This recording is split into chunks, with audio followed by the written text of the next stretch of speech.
नाना पटोलेंचा मराठ्यांना ओबीसीतून आरक्षण देण्याला विरोध. नाना पटोलेंनी मराठ्यांना ओबीसी आरक्षण देण्याला विरोध केलाय.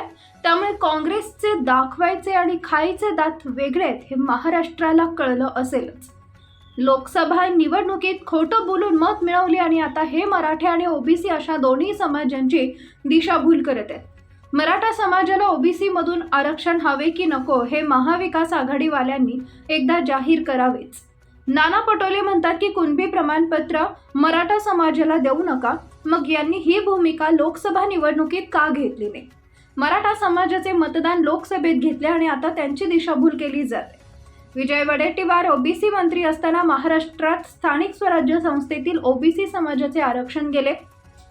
काँग्रेस नेते नाना पटोले यांच्या वक्तव्यावर मराठा मतांवर निवडून आलेले वसंतराव चव्हाण, कल्याणराव काळे, अमर काळे हे खासदार कधी तोंड उघडणार आहेत?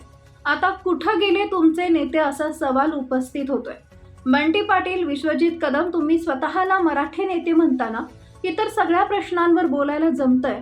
मग तुमच्या म्हणजेच काँग्रेस पक्षाची मराठा आरक्षणाची भूमिका कधी स्पष्ट करणार तेही काँग्रेसच्या नेत्यांनी सांगितलं पाहिजे.